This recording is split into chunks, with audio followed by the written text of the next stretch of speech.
Yo, what's going on, guys? And today, of course, we got to talk about the Lakers front court issues. As yeah, they got Luka Dončić, but Jaxson Hayes is their only true big man. They do have Koloku and Jameson on two ways, but they're really at best reserve bigs. And it's been a roller coaster ride now that they've landed Luka Dončić. Yes, it's a surreal combination, but the fact that Gabe Vincent and Austin Reeves and Jordan Goodwin had more impactful rebounding depth, it's no secret that the Los Angeles Lakers are still trying to patch up that glaring weakness after the Mark Williams deal was rescinded.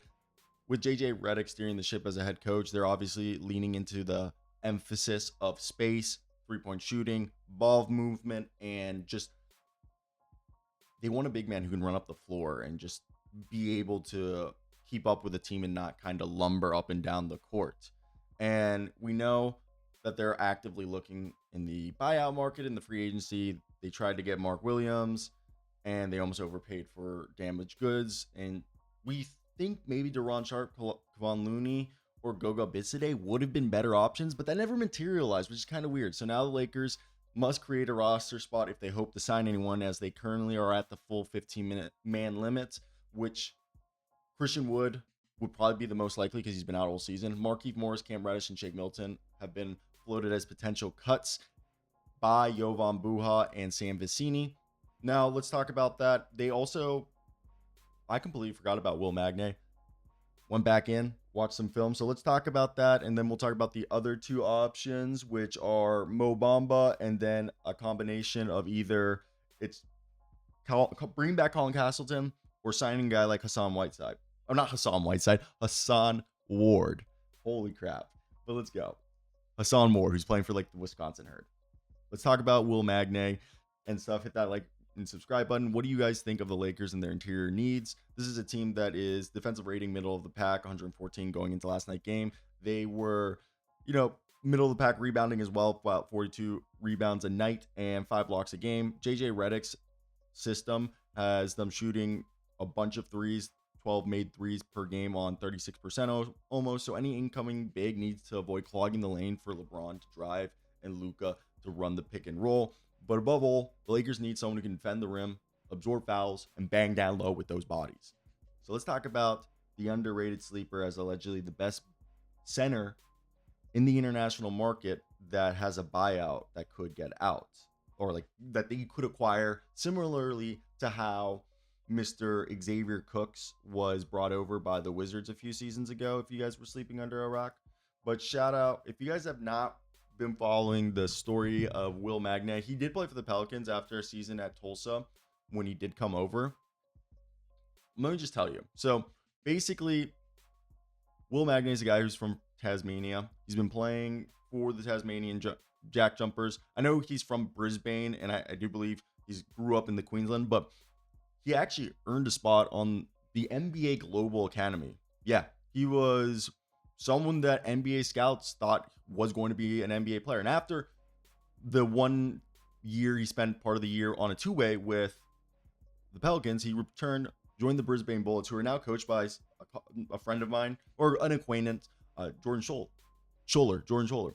And in 2019-2020, he really put himself in the news in terms of the NBL as he became one of the better defensive players in the league. His protection, rebounding, and his ability to really guard 1 or 2 through 5 was something that led to him winning the Australian League, the NBL's Most Improved Player award. And that year he averaged 8.6 rebounds and 2 blocks. And his ability just to swat shots and alter opponents' offensive schemes was great. So, and my apology. After that, he ended up getting a two-way with New Orleans and then returned. So I kind of messed that up right there. But yeah, so all in that same year, he not only won Most Improved Player, gets a two-way, comes back after being released, and he joins the Perth Wildcats, but injuries just mess him up. So he joins in 2021 to the newly formed expansion team in the Tasmanian Jack Jumpers. And Magnay's been basically the franchise cornerstone. He's the identity of the team. He anchors their defense, and he's their veteran leader. His ability to protect the rim and set hard screens and finish efficiently inside have allowed him to really established himself as one of the best players in Australia. And this is a team that 3 years ago went on a finals run. So why do I think he would help them out tremendously? Well, to me, I think if you haven't heard of Will Magnay, you're not alone. A lot of people outside of Australia won't recognize his name, and I completely forgot about him until Sam Vecini and Jovan Buha mentioned him. And he's kind of the low risk, decent reward flyer that the Lakers would take at 6'10" with a 7-foot wingspan.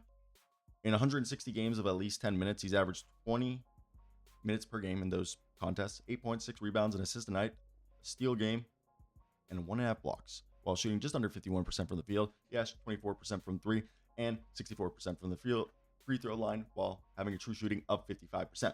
I really do think that a guy like Magnay's calling card is his physicality and defense and doing the little things. Yeah, he's slightly undersized at a center and won't blow you away with his athleticism, but his footwork and positioning on defense earned him as a reputation as a rim protector in Australia. And that's a guy who's averaging 1.4 blocks in under 20 minutes.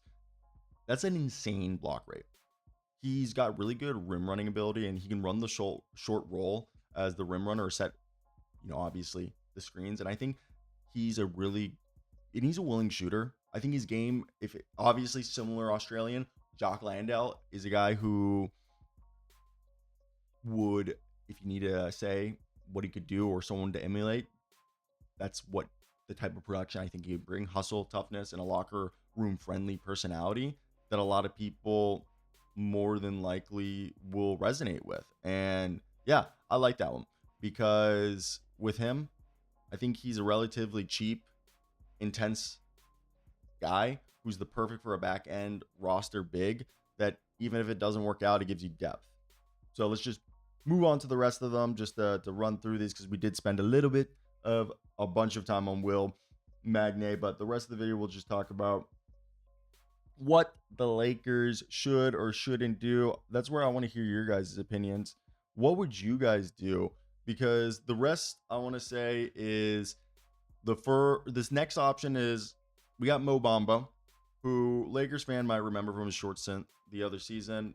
He's a 7-foot 3-and-D shot blocking, floor spacing big, who was the sixth overall pick in 2018. And in 7 seasons, 360 games, he's averaged 17 minutes, 7 points, 5.5 rebounds, and 1.5 blocks. And from three, he shot 2.5 attempts per game, 35.7% from three, 47.7% from the field.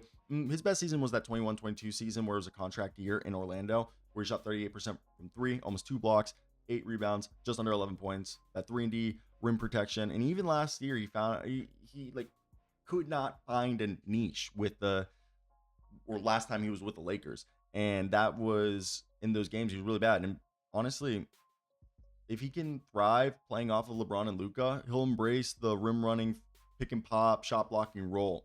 They just need someone to do the small things well for them, as this is a team that is oscillating in the middle of the pack and they need to separate themselves. So obviously, I think the big man conundrum is one that needs to be addressed. My favorite guy is Hason Ward, who's a 6'9" shot blocking guy who, after playing for VCU, where he averaged like 21 minutes a night, 6.5 points, 5 rebounds, 2 blocks a game on 57%, 56% from the field. He goes over to the CEBL, the Canadian Elite Basketball League, does a pretty solid job, doesn't kill it, and then joins the Maine Celtics this year in 22 minutes a night. He's averaged 8.6 rebounds, 2.5 blocks, and 67% from the field. Dude, he's an elite rim protector since college, and he's primarily a dunker. Like, he sits at the dunk spot, lob threat, cleanup, putback guy.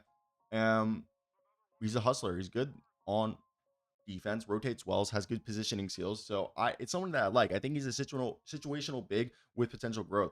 I think Hason Ward could serve as the Lakers' need for rebounding rim running with the potential of developing into something that you want. And obviously, Colin Castleton, he's been in the system. He's played 6 games of at least 10 minutes so far in the NBA. And I believe, 31.7 minutes per game in those contests, 16 points per game, 8.8 rebounds, 2 blocks on 54% from the field, and 32% from three. And the thing is, he barely took threes at Florida, and he actually has a 3-point shot now. So smooth post game. He's become a really good face-up guy. He's got a soft touch, and he's averaged just under 4 assists a game in the G. And I think he's a natural shot blocker. In the G, he's averaged around 1.5 blocks a game and over 2 in college. And he moves his feet well to cover the pick and roll as a drop defender. But they can get him. He's a guy who will rim run off of Luka and LeBron. He'll set up in the elbow or the high post, and I think he can deter shots on defense. Let me hear your thoughts. Fire you.